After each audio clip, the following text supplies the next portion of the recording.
Muy buenas tardes, sean bienvenidas y bienvenidos a la segunda predicación bíblica aquí en Agua Viva. Este domingo 3 de mayo, día en que todos los que trabajamos en la construcción damos mucha gratitud a Dios. Un aplauso a todos los que estamos aquí, que trabajamos en la construcción. Bueno, yo trabajo en la construcción de canciones y de poesías, pero de alguna manera es parte del gremio, ¿no? Además, este día debemos celebrarlo. Pero ya fuera de broma, yo creo esto.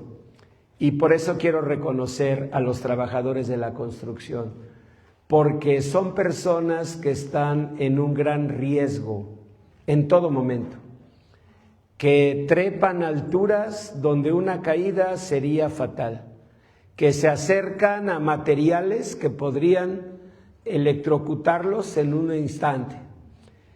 Y por eso ellos tienen tanta celebración por este día. Dios bendiga a todos los trabajadores de la construcción y a los que también construimos canciones y poesías. No sé qué construyan en tu caso, Dulce, cuentos me imagino. Sí se te ve que se te da mucho el cuento, ¿verdad? Para no ir a trabajar o para decirle pretextos al jefe. A ver, ¿quién más nos dice qué construye? Fantasías, sí, yo sé que eres bueno para eso, ¿verdad? Bueno, pues cada quien construye lo que puede, pero gracias a Dios. Vamos entonces a dar lectura a la palabra de Dios.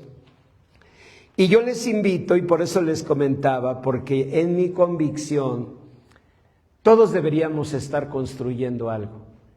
No me refiero solo a una casa, una bodega, me refiero construyendo un futuro, construyendo un porvenir, construyendo anhelos, construyendo sueños. Y quiero por eso dirigirme de manera especial a las señoritas que están aquí, a los jóvenes que están aquí, que nos acompañan. Yo quiero dirigirme especialmente a ustedes, porque ustedes no solamente están llamados a construir, están obligados a construir. Sus padres, algunos más jóvenes que otros, como sea, ya construimos y seguimos construyendo. Pero si yo dejara de construir esas metas, sueños, pues alguien diría, pero ya el pastor de alguna manera ya construyó algo, ¿no? Pero ustedes, chicas y chicos, ustedes están obligados a construir, porque están a punto de dar paso a lo que será su vida, ya no la de sus padres, donde pudo haber construcciones pues no muy sólidas o a veces mal producidas. Ustedes están a punto, y así les permita Dios, de decir en el nombre del Señor: construiré una vida como Dios la quiso para mí, abundante, victoriosa, bendecida. Y ustedes no deben, como dice la palabra de Dios, cargar los pecados de los padres. El Señor dice en su palabra: los hijos no llevarán los pecados de los padres. Los hijos no llevarán los pecados de los padres. Ustedes no tienen por qué heredar un matrimonio a medias. Ustedes no tienen por qué heredar una familia media integrada, media desintegrada. Ustedes tienen el derecho divino de construir una vida como Dios lo quiso, abundante, victoriosa, una vida llena de felicidad. Ustedes tienen ese derecho, pero para eso necesitan esperanza. Por eso vamos a orar después de leer juntos. Dice Zacarías 9:9: alégrate mucho, hija de Sión, da voces de júbilo, hija de Jerusalén. He aquí tu rey vendrá a ti, justo y salvador, humilde y cabalgando sobre un asno, sobre un burrito, hijo de asna. Y tú también, por la sangre de tu pacto serás salva. Yo he sacado tus presos de la cisterna en que no hay agua. Volveos a la fortaleza, oh prisioneros de esperanza. Hoy también os anuncio que os restauraré el doble. Vamos a orar. Padre Santo, en el nombre precioso de nuestro Señor Jesús, gracias por el privilegio de escuchar tu palabra a través de la Santa Biblia, nuestra única norma de fe y de práctica y el perfecto tesoro de instrucción que tú nos has dejado sin mezcla alguna de error. Señor, que tu palabra viva y eficaz, tu palabra bendita, la Santa Biblia, con la unción de tu Espíritu Santo, hable a nuestro corazón.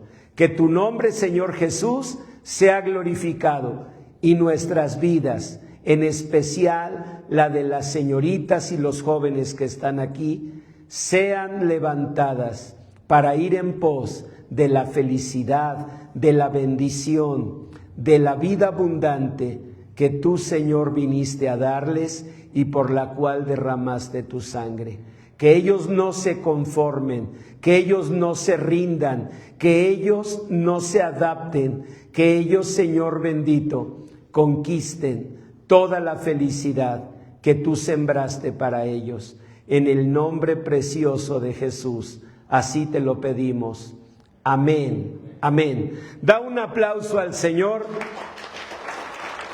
Toma tu lugar y con ese aplauso debes decirle: Señor, aquí estoy. Habla porque tu sierva oye, tu siervo oye. Quiero dedicar este mensaje a un amigo que Dios me regaló, a un amigo que Dios me permitió conocer, un amigo que llega a mi vida y me siento muy bendecido.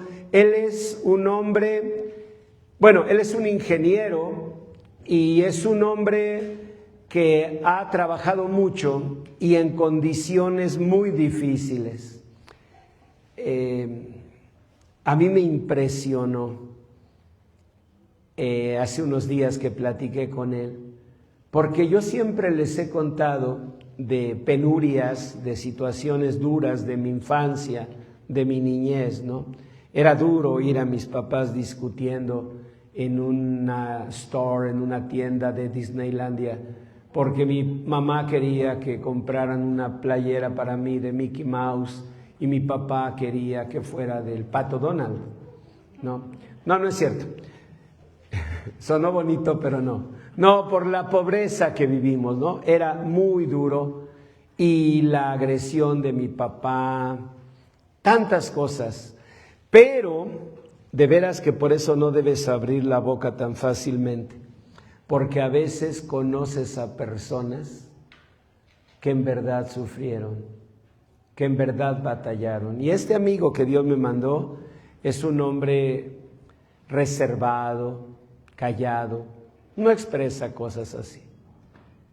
Y no lo expresa porque desde niño tuvo que, en silencio, luchar en la soledad, en la total soledad, por ir adelante, por sobrevivir primero, por educarse después. Y para mí es un orgullo conocer a un ingeniero capaz de tanta fe, de tanta esperanza. Y sobre todo alguien que, igual que los grandes siervos de Dios, lucha, igual que los grandes siervos de Dios, entre las sombras y la luz, entre la victoria y la derrota. Y se los digo porque a veces nosotros como cristianos solemos idealizar la fe. Nos imaginamos que tener fe es creer todo siempre. Y claro que creemos todo. Y claro que creemos como el Señor nos dijo: al que cree, todo le es posible. Pero tenemos momentos también en los que no dudamos de Dios, pero sí dudamos de que el Señor quiera todavía, siendo como somos, extendernos su mano de misericordia. Y no porque le falte amor a Dios, sino porque nos sobra a nosotros maldad. Y a veces tomamos esa conciencia y entonces pensamos que Dios no va a extender su mano de amor a nosotros. O a veces nos sobra temor. Creemos en Dios, pero sentimos miedo ante ciertas circunstancias. Y chicas y chicos que están aquí, quiero dirigirme a ustedes especialmente para decirles que Dios los trajo con un propósito muy especial. De hecho, durante el primer servicio, la transmisión se nos estuvo interrumpiendo. Y yo, en una de las veces que tuvimos contacto con nuestros amigos de la provincia y de otros lugares del mundo, les dije, les prometo que esta tarde grabo el mensaje de nuevo, pero ustedes van a tener ese mensaje. ¿Saben por qué? Porque hay cosas que debemos escuchar, que pueden marcar nuestra vida. Porque si nosotros dejamos nuestro corazón en manos de las circunstancias pueden destruir nuestros sueños, nuestras metas, nuestras ilusiones. Por algo el Señor dijo, sobre toda cosa guardada, guarda tu corazón, porque de él mana la vida. La vida no mana de aquí. No mana de aquí. Uno puede saber mucho, conocer mucho, pero si en el alma se te apaga la esperanza, se te apaga la fe, una lumbrera intelectual sucumbe, porque no es el cerebro lo que manda, ni siquiera son las emociones y los sentimientos. Del corazón mana la vida, de la presencia gloriosa de Dios. Hay un proverbio árabe que a mí me gusta repetir y repetírmelo para mí. Dice, de nada sirven los ojos a un cerebro ciego. De nada sirven los ojos a un cerebro ciego. Esto quiere decir, si en tu mente ya no ves porvenir, si ya te rendiste, si te dejaste vencer por las circunstancias, ¿de qué te sirven estos ojos? Que en mi caso son tapatíos, porque soy de los Altos de Jalisco. ¿De qué te sirven estos ojos si ya no tienes esperanza, si ya no tienes porvenir? Y si es triste ver a una persona mayor hablando de que ya no tiene porvenir, créeme lo que es infinitamente más doloroso ver a una señorita o a un joven rendirse, apagarse, doblegarse por el peso de circunstancias. Por eso admiro a mi nuevo amigo, porque estando solo, en verdad solo, sobrevivió, se educó y concluyó una ingeniería y ha llevado adelante una familia. Eso me hizo ver que mis circunstancias, que siempre creí tan difíciles, comparadas con otra vida, no lo son tanto. Y yo les puedo asegurar que en la vida de muchos que están aquí, ha habido circunstancias más difíciles que las de otros. Y de nada sirve estarnos comparando, mucho menos victimizarnos y mirarnos como los más desdichados del mundo. Lo que debemos aprender es a ver a Dios, mirarlo. Miren la fotografía que está allí, en medio de la página. Es una pintura de un rey que se llamó Ezequías. La Biblia dice así, lean en 2 de Reyes 18. En el Señor, Dios de Israel, puso su esperanza. O sea, desde chiquillo, él confió en Dios. Como espero, chicas y chicos que están aquí, ustedes digan, yo también he confiado en Dios, yo creo en Él. Pero hay un día en que tu esperanza y tu fe se ponen a prueba. Dice así, Ni después ni antes de él hubo otro como él entre todos los reyes de Judá. ¿Por qué? Porque siguió al Señor. Esa es la clave. Siguió al Señor, siguió al Señor. Y esto no quiere decir que no faltaba en la iglesia. Eso es lo formal, eso es lo imitable, eso es lo superficial. No quiere decir que seguía al Señor porque se sabía de memoria los textos de la Biblia.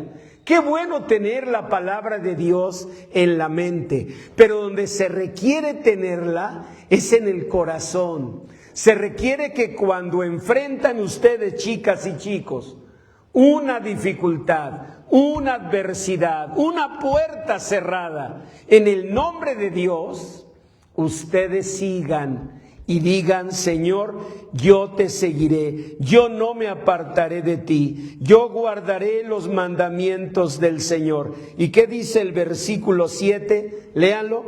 Y el Señor estaba con él, y a donde quiera que salía, prosperaba. A donde quiera. Hasta un día en que llegó a él el profeta Isaías. Él estaba enfermo. Yo digo que de una infección, una herida infectada. ¿Por qué lo sé?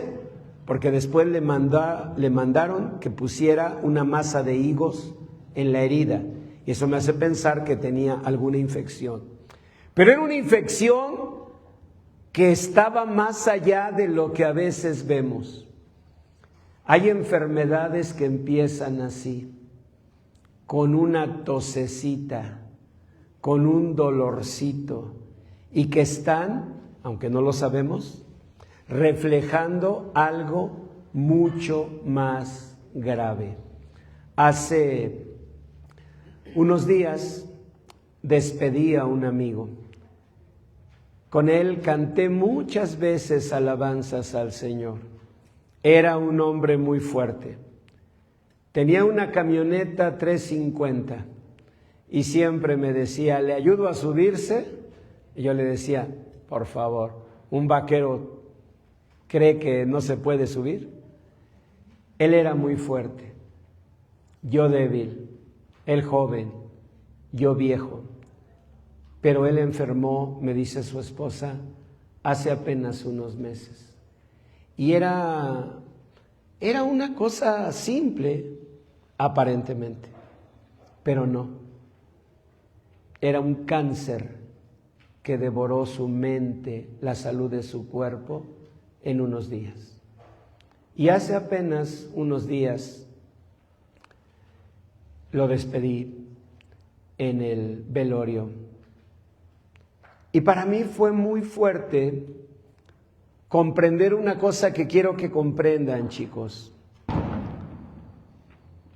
Nosotros, como hijas, como hijos de Dios, debemos saber y recordar y repetir: ni la vida, ni la muerte, ni lo presente, ni lo porvenir, ni lo alto, ni lo profundo, ni ninguna cosa creada nos podrá separar del amor que es el amor de Dios, que es en Cristo Jesús. ¿Y por qué se los digo?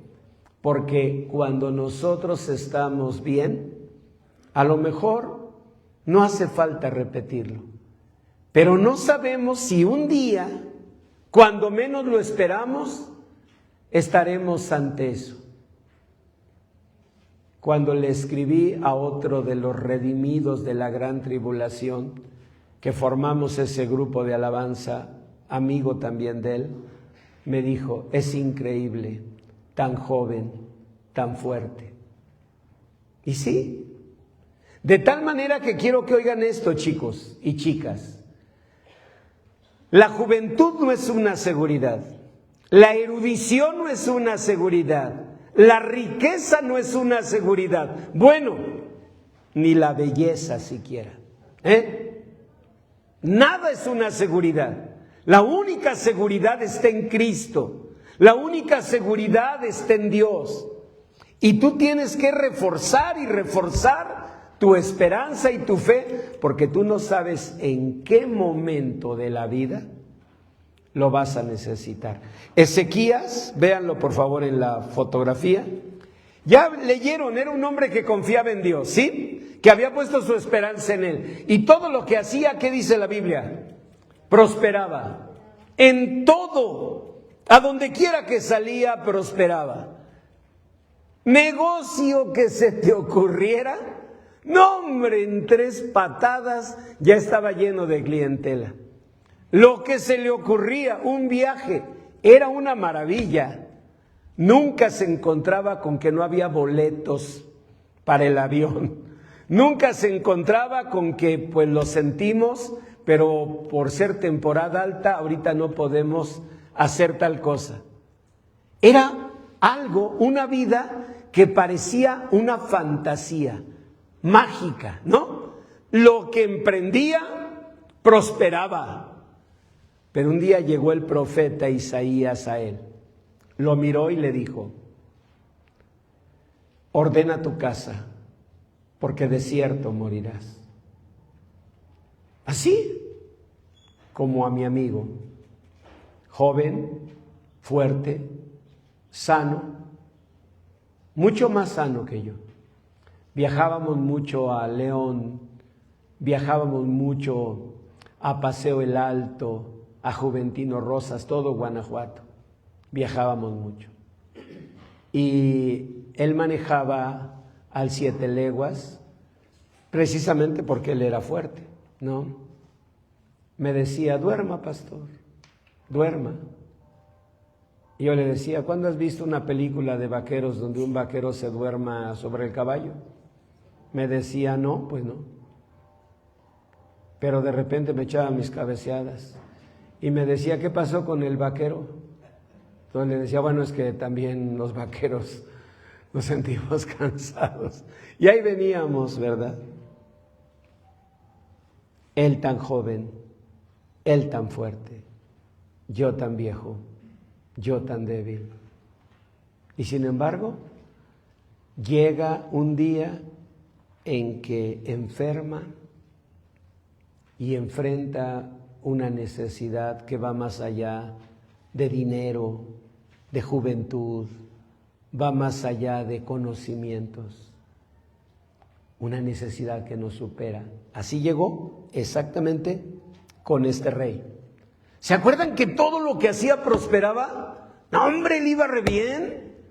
Pero ese día el profeta le dijo: pues, el Señor me mandó decirte esto: ordena tu casa, porque no vivirás, de cierto morirás. Incluso cuando lo vean en la Biblia van a ver que reitera que no vivirás, que morirás. ¿Por qué se lo repetía? Porque son cosas que no puedes creer. A lo mejor de cierta edad para adelante, pues ya no te suena tan raro. Pero hay una edad de tu vida en que no es posible eso. Es incongruente. Chicas y chicos, ustedes pueden enfrentarse en la vida con incongruencias. Pueden enfrentarse con injusticias.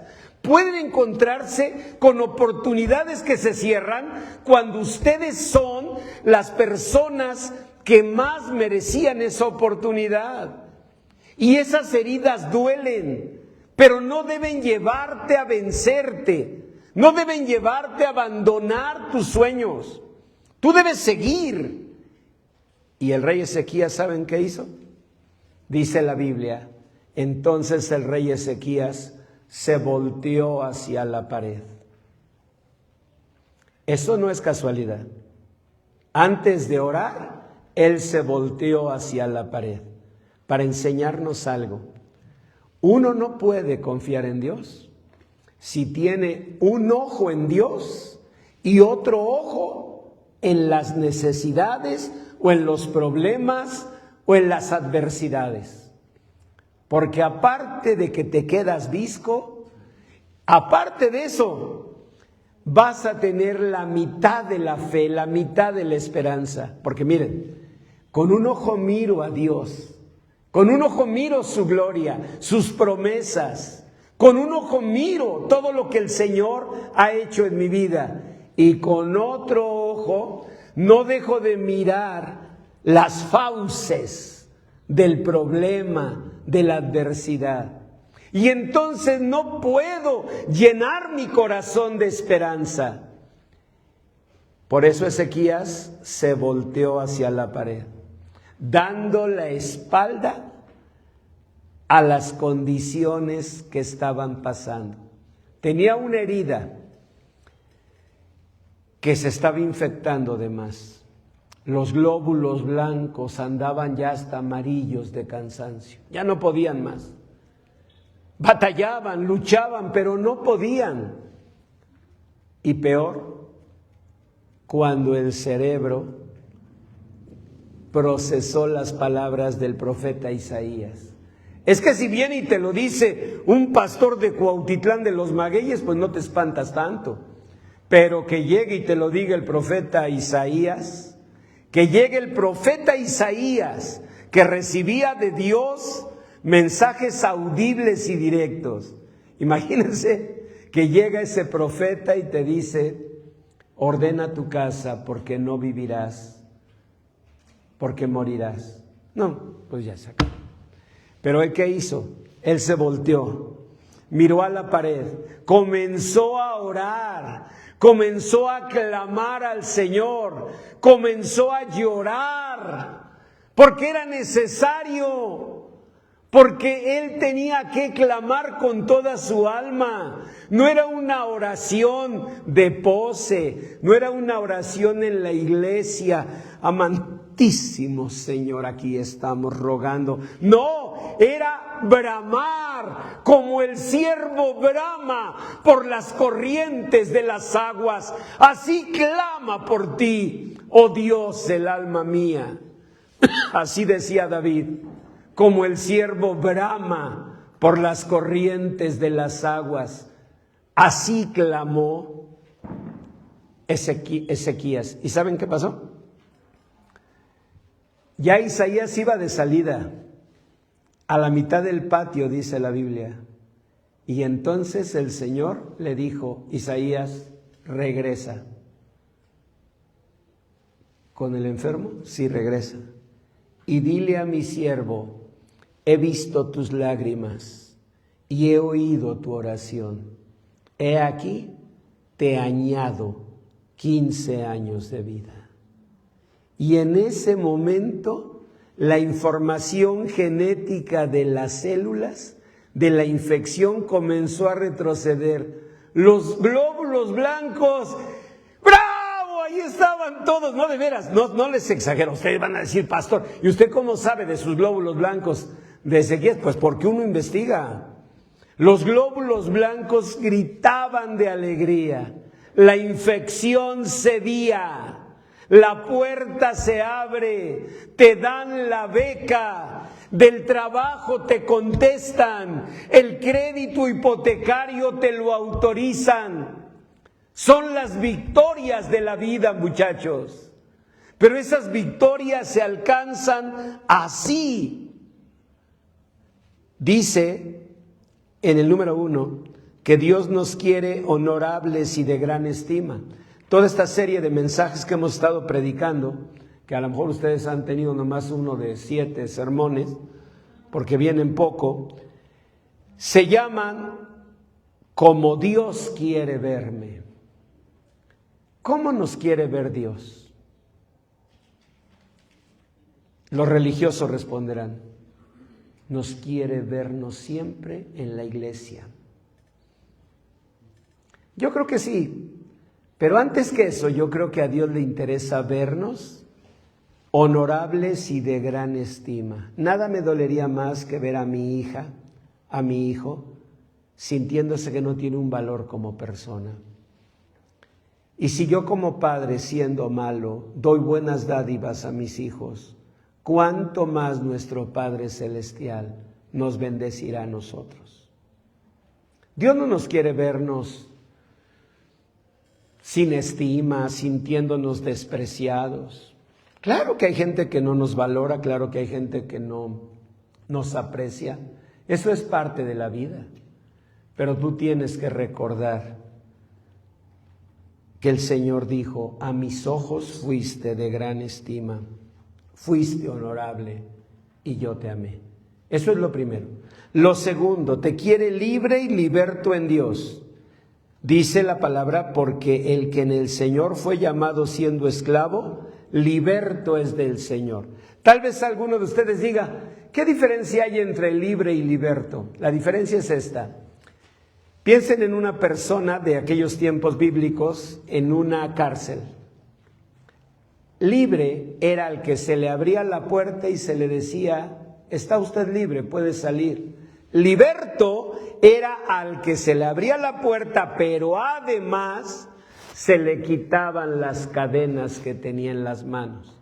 Un liberto es alguien que estaba en esclavitud, que estaba encadenado y que se hace libre. En esta congregación habemos libres, personas que no tenían exactamente cadenas, pero bueno, el Señor les permitió una vida mejor. Pero en esta congregación estamos personas que estábamos en verdad encadenados, encadenadas a cosas terribles, ¿no? Y no me estoy refiriendo solamente al pecado, porque luego veo como algunos como que empiezan a ver la hoja de mensaje, ¿no? Porque dicen, ay, te viene el pastor, no vaya a ver para acá. Ay, estaba viendo aquí la foto que dijo, ¿no? No me refiero solo a esas cadenas, también me refiero a las cadenas, por ejemplo, del fracaso. Algunos tenemos cadenas de fracaso, porque fracasaste un día, o si quieres fracasaste 2 o 3 veces, pero ahora son cadenas. ¿Cómo vas a lograr algo si tú ya estás derrotado? Si todavía ni siquiera comienza el partido y ya vas 3-0 con el adversario. O sea, imaginen eso. Y les quiero contar algo. Todos ustedes saben que en la Segunda Guerra Mundial, 1939 a 1945, 6 millones de judíos fueron asesinados. Todos ustedes saben cómo los asesinaron. En los campos de concentración abrían las tomas de agua como si fueran a bañarlos y salía gas. En otros casos los subían a camiones y hacían que el monóxido de carbono que iba emitiendo el camión llegara a ellos y los matara, para después quemarlos en los hornos. El peor de los campos de concentración que existió es el campo de Auschwitz en Polonia. Mi familia y yo tuvimos el privilegio y también el impacto de visitar ese campo hace unos años, allá en Polonia. Y es algo que marca tu vida, de estar en ese lugar y ver todo lo que los nazis hacían con ellos. De todas las personas que estuvieron en esos campos, una fue altamente famosa, el doctor Viktor Frankl, discípulo directo de Sigmund Freud. Entre todos los judíos que estaban ahí, estaba uno que iba a pasar a la historia como un gran pensador. Él escribió un libro que se llama El hombre en busca de sentido y cuenta esto que les voy a narrar. Dice que cuando llegaron los rusos, porque fueron los rusos, a liberarlos, lo primero que hicieron los rusos, déjenme ver si es, bueno, quién sabe, hoy todo está fallando. No, tranquila, quédate en tu lugar. No, capaz que eches a perder más las cosas. ¿Y si pasamos el otro? No, pero es de este micrófono. Bueno, no, olviden eso, olviden. A mí me interesa más que escuchen esto. Entonces, dice él que cuando los rusos llegaron y les abrieron las puertas del campo de concentración, dice que todos los judíos, por un acto mecánico, instintivo, salieron todos corriendo. Pero dice que de pronto hagan de cuenta que hubieran visto algo terrible. Así toda esa multitud que salió casi pudiendo apenas caminar porque estaban desnutridos, estaban enfermos, pero aún así, con voces de alegría, salieron y unos metros adelante se detienen, unos metros adelante se quedan parados, como si hubieran visto algo horrible. ¿Y saben por qué fue?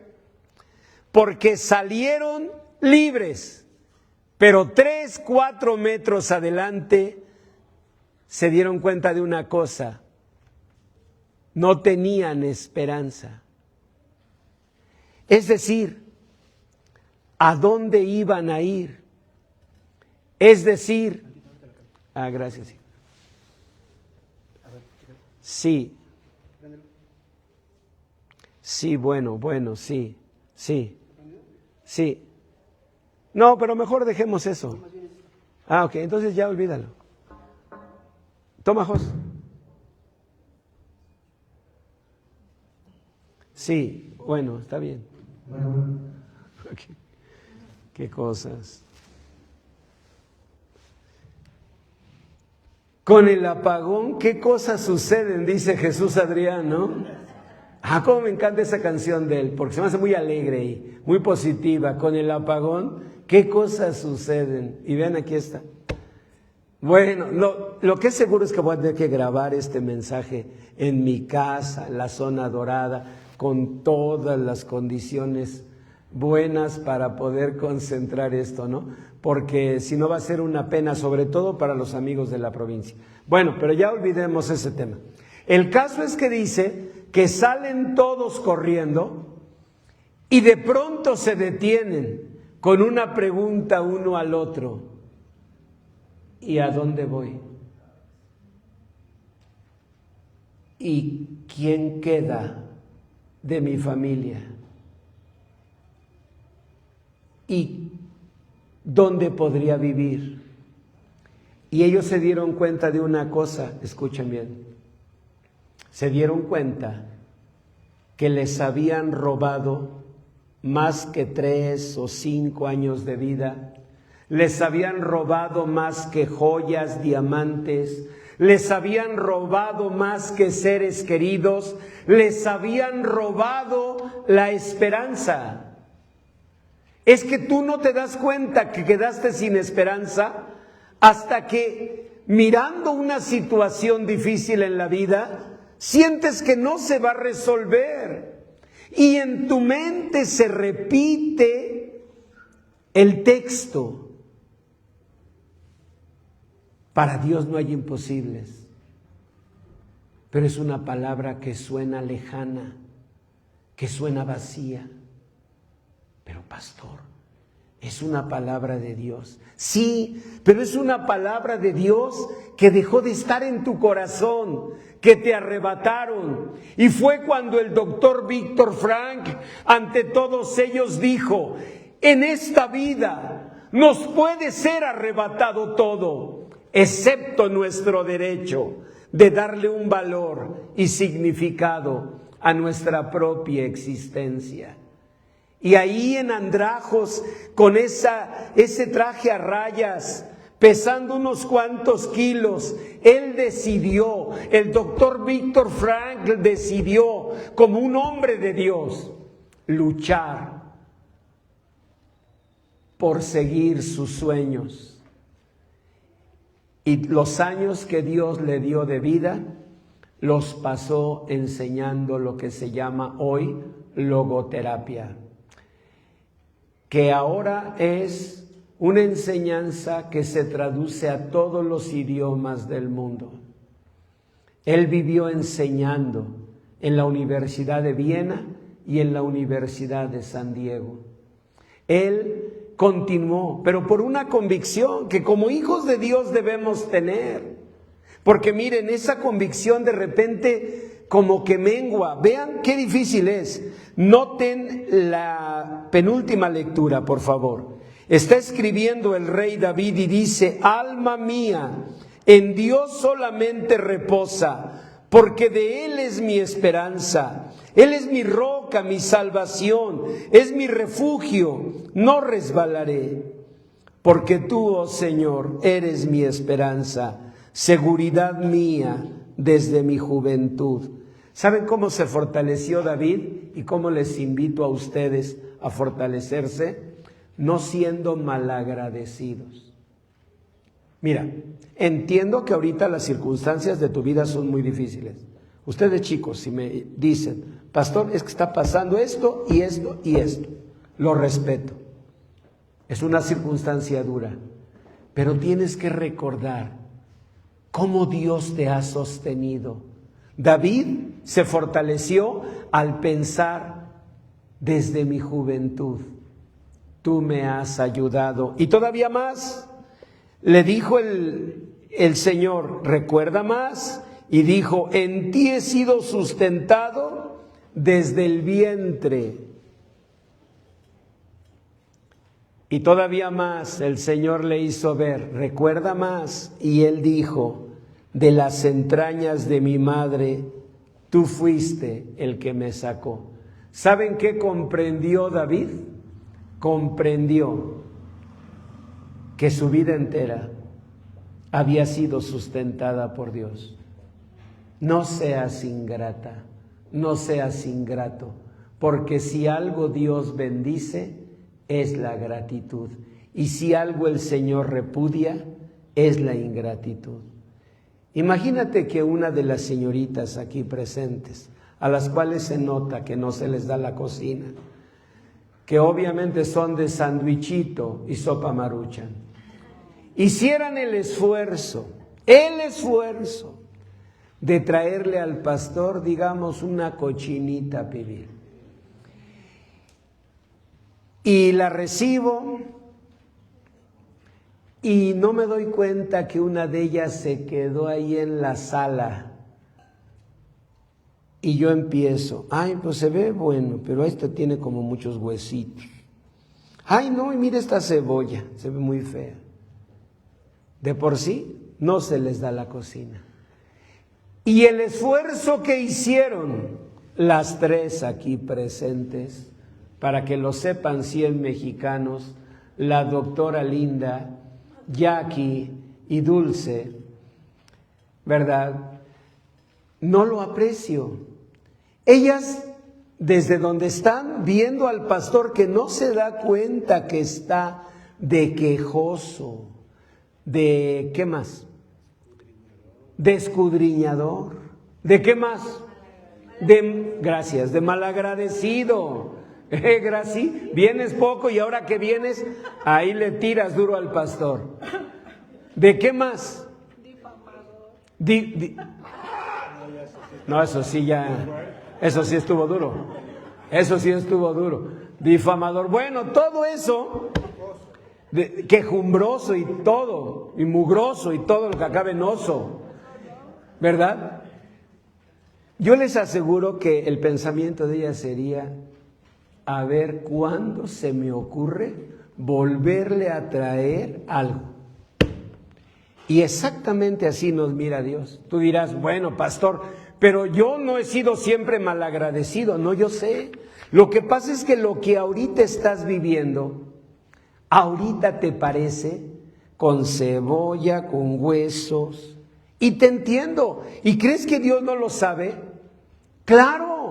Profetas inmensos como Jeremías le dijeron, maldito el día en que nací. ¿Por qué no me morí? ¿Para qué nací? ¿Para ver trabajo y aflicción? Profetas como Habacuc, capítulo 1, versículo 2, le dijeron, ¿hasta cuándo, Señor, clamaré y no oirás? O sea, Dios entiende que en este momento estás pasando cosas difíciles, pero lo que no se entiende es que hayas olvidado todas las veces que su mano bendita te sostuvo. Eso no se entiende. Por eso el Señor, el Espíritu Santo, le hizo decir a David, ¿no he estado contigo? Sí, Señor, desde mi juventud. ¿Nada más desde tu juventud? Bueno, no. La verdad, tú me has sostenido desde el vientre. ¿Nada más? Bueno, no, la verdad, pues de las entrañas de mi madre tú fuiste el que me sacó. ¿Y cuál fue el resultado?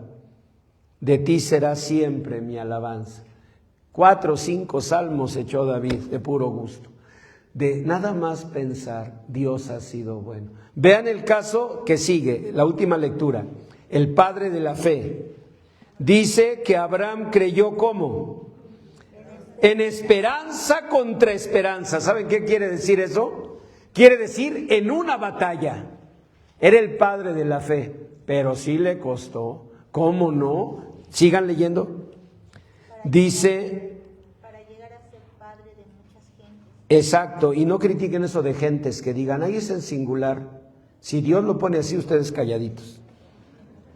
Pero vean desde el verso 19, no se debilitó en la fe al considerar su cuerpo, que ya estaba como muerto, porque tenía 67, 100 años. Es que de momento vi 67 y como es mi edad, dije, ¿qué pasó? Bueno, Cocha Pacha, fíjense, y eso fue la doctora Linda. Voy a ir diciendo, ¿verdad? Para que México se entere. Bueno, entonces, fíjense cómo él tuvo que luchar contra la percepción. Él tenía casi 100 años y la Biblia dice que su cuerpo estaba como muerto. Pero a mí me ha tocado escuchar a mujeres, sobre todo cercanas a los 40, que empiezan con ideas así. Ay, platican una con la otra. Ay, no es que ahora ya empieza uno, a mí nunca me había dolido, ahora ya empieza uno, ay, sí, ¿qué crees que a mí también? Y yo digo, ¿no se dan cuenta que están deshaciendo su esperanza? Porque sí es cierto, a mi edad y en algunos más adelantito, hay cosas que ya no tenemos como grandes capacidades. Hoy llegó un hermano en el primer servicio en una Harley Davidson preciosa. Y si me vio así de lejos, y pues me vio como un Easy Rider, ¿no? O sea, porque te ves, no, la verdad, se te nota así el estilo. Entonces me dijo, pastor, como dice Jesús Adrián, súbete a mi moto, ¿no? Y entonces, no, ya en serio se bajó así y me dijo, ¿se da una vuelta? No, pues porque me vio, hasta los estoperoles así en la chamarra, ¿no? Y entonces le dije, sí me la daría, pero por prudencia yo creo que mejor ya no. Porque te das cuenta que pues ya no, ¿verdad? Mejor no. Pero siguen capacidades. Decir, ¿por qué, Señor? ¿Por qué me duele? Es olvidar que aunque te duele, todavía puedes decir, ¿por qué me duele? Tú me dirás, pastor, ay, ¿qué bendición hay en eso? Que puedes hablar y si hablas estás viva, estás vivo. Mira, si eres tan quejona y Dios me permite despedirte, te prometo algo, frente al cadáver, tú inerte, enjuta, te voy a decir, así con un rodillazo en el ataúd, a ver, di, ¿por qué me duele? Ándale, ¿por qué me duele? Di, y tú enjuta, inerte. Y yo, a ver, cuando lo decía ser una bendición, podías hablar, podías oír. Pastor, pero ya me costaba caminar. Miren, cuando le dije eso al hermano, le dije, no, hermano, ya, pues ya mi cabello pinta canas. Se sonrió, me dijo, un día, pastor, le doy una vuelta, ándale pues, ¿no? Y empecé a caminar y en eso veo que frente a mí iba una hermana en Cristo, que ella sí apenas puede caminar. Y venía del brazo de Gloria, una gran mujer, que venía ayudándola a llegar al santuario. En ese momento dije, Señor, perdóname, no debo mirarme así.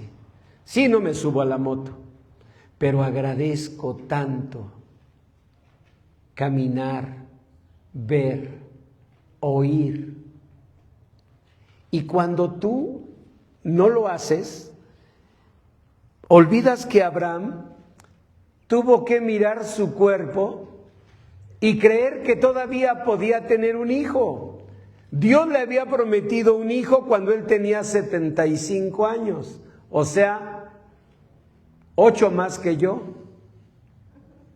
Digo, no está chamaco, pero yo creo dentro de 8 años todavía sentiré que, bueno, pues, con la ayuda del Señor, ¿no? Pero el Señor lo dejó pasar y hasta que tenía casi 100, le dijo, ahora sí, ¿estás listo? Y Abraham miraba su cuerpo, que dice la Biblia estaba como muerto. Pero no solamente era eso, la matriz de Sara, léanlo, estaba estéril.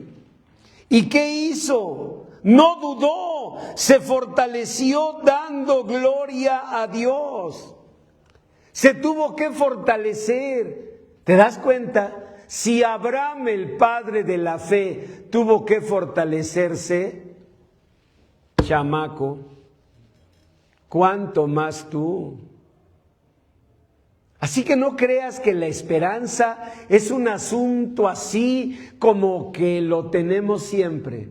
Claro que hay días que tenemos mucha esperanza, pero hay días que, créelo, aún este pastor se abate, se cansa. ¿En verdad? Todos. Si el padre de la fe, Abraham, tuvo que fortalecerse, tú tienes que fortalecerte. ¿Y cómo lo debes hacer? Como lo hizo el rey Ezequías. Te me volteas a la pared, dejas de mirar los problemas y mejor miras la grandeza de Dios. ¿Qué hizo David cuando lo comprendió? Alabó a Dios. ¿Qué hizo Abraham? Se fortaleció dando gloria a Dios. ¿Qué hizo Ezequías al voltearse a la pared?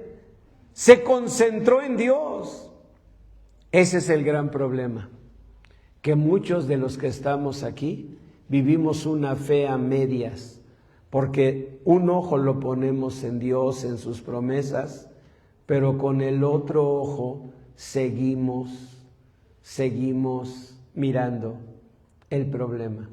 En una ocasión que me tocó atender un caso de liberación, yo recuerdo mucho ese momento, porque el poseído me decía, y no dejaba de decir, textos bíblicos, pero atrapándome en las interpretaciones. Y me di cuenta que yo tenía que dejar de oírlo y oír a Dios. Pero me era un reto, porque esa voz repetía y repetía textos, pero justamente de algo que siempre desde jovencito gusté, de la interpretación, la hermenéutica se llama, la interpretación de los textos y el conocimiento del griego y del hebreo.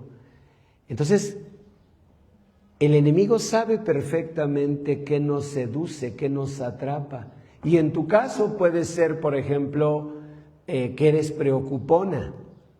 Y entonces la sobreansiedad de qué va a pasar. Algunos tenemos pensamiento aquí catastrofista. Y entonces empezamos a hacer una tormenta en un vaso de agua. Ni siquiera ha pasado y tú ya te estás imaginando que estás frente al Ministerio Público y que te van a meter a la cárcel. Ya te imaginas en Santa Marta, Catitla y condenada. y haces una tormenta. Otros tenemos pensamiento tangencial y así como que nos vamos por la tangente, ¿no? Así se llama, pensamiento tangencial, no, como que nos desconectamos. ¿Y qué tienes que hacer? Hacer lo que hizo Ezequías. Te volteas a la pared, pones tu cara delante de Dios, pides perdón de lo que tengas que pedir, clamas con toda tu alma y esperas en Él. ¿Y qué sucedió?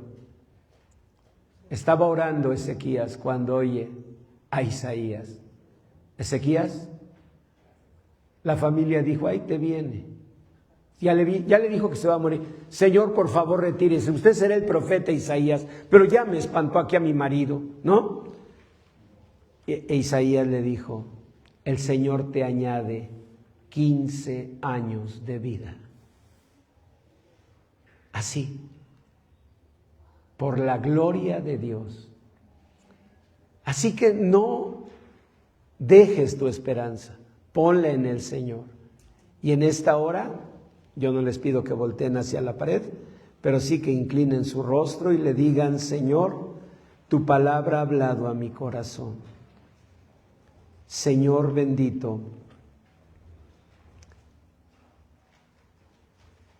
que tu gloria, tu misericordia, tu poder se manifieste, Señor. Enséñame a no mirar los problemas, a mirarte a ti. Enséñame, Señor, a dejar de luchar con mi mente que busca y busca soluciones y confiar en que tú, Señor, cumplirás tu promesa y que tú, Señor, cumplirás tu voluntad perfecta, que tú, Señor, no desamparas la obra de tus manos, que tú, Señor, cumplirás tu propósito en mi vida, que tú, Señor, eres fiel y cumplirás tus promesas. Tú no eres hombre para que mientas, ni hijo de hombre para que te arrepientas. Tú dijiste y tú harás. Señor, delante de ti pongo, Señor, mi anhelo, pongo mi esperanza. Y pido, Señor, en el nombre de Jesús, que tú me sostengas, como sostuviste a Abraham, luchando al mirar su cuerpo, como sostuviste a David, luchando al enfrentar tantas situaciones difíciles, como sostuviste a Ezequías, con una enfermedad que terminaba con su vida. Señor, enséñame a poner mis ojos en ti, esperar en ti y no desmayar. Dile, Señor, Señor Jesús, yo te recibo en mi corazón como Señor y Salvador. Y te pido, Señor, que vengas a mi corazón y lo llenes de esa esperanza.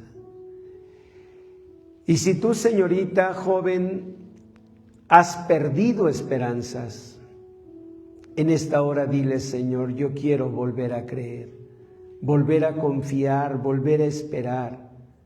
Dile, Señor, yo quiero volver a sentir que tú estás conmigo, a saber que tú estás conmigo, a caminar creyendo que mañana tu gloria se manifestará, que se cumplirá tu palabra, que se cumplirán tus promesas y miraré tu gloria y tu bendición.